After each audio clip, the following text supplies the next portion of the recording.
Hey everyone, it's Todd Liles here with Service Excellence Training, and it is hot, hot, hot. So today I'm bringing you a message. I'm bringing you 5 tips to make sure that you stay safe inside of attics.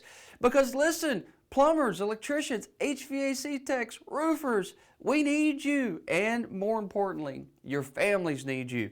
So here's tip number 1, be prepared. Be prepared. One of the best ways to stay safe inside of an attic is to limit your trips. Trips wear you out. So try to limit your trips, as many up and downs. Try to keep them to as limited an amount as you can.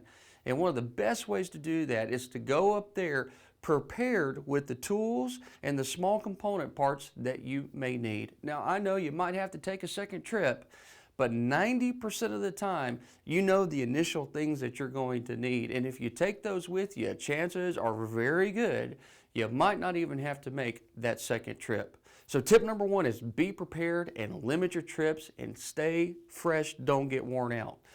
Number 2, communicate with the office. This is key. Let dispatch know when you're going into the attics. 9 out of 10 times when a technician is hurt or injured in an attic, it is because a dispatch became concerned, contacted a client or a manager, and they found you. Dispatch can save your life, technicians. Let them know when you're starting your entry into the attic, and if it's been a while, check in with them. Also, don't be tough. If you're feeling faint, if you're feeling sick, let dispatch know. Dispatch alert management. And for goodness sakes, have that person come out of that heat for a few minutes. Here's number 3, map out your hazards before you begin to navigate floor joist and flooring. Take a moment. Make sure that the floor joist is secure. Make sure it's not rotted through. Do your visual checks. One of the worst things is to step through a ceiling. I know, I've done it. I've come away bruised and hurt and embarrassed. And you don't want to do it if you don't have to. Take a few moments, map out your visual surrounding. Also, check the electrical.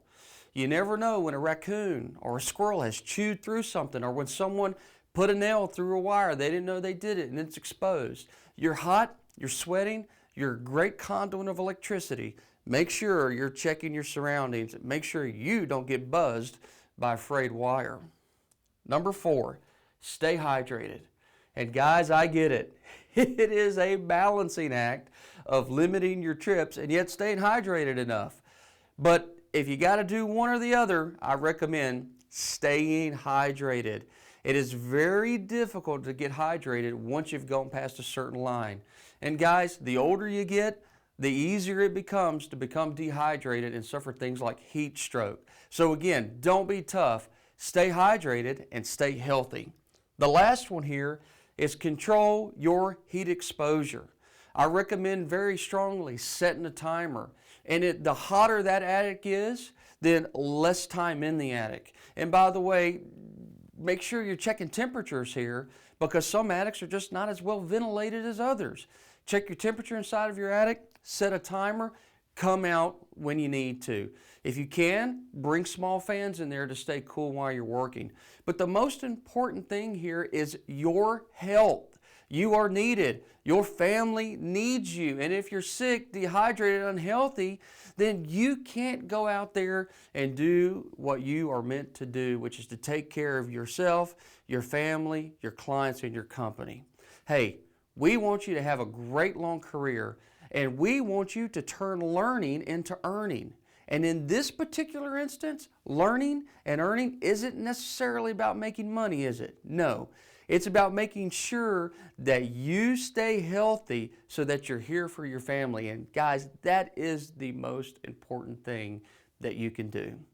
Hey, until next time, this is Todd Liles with Service Excellence Training, bringing you great information so that you can have radical transformation in your life.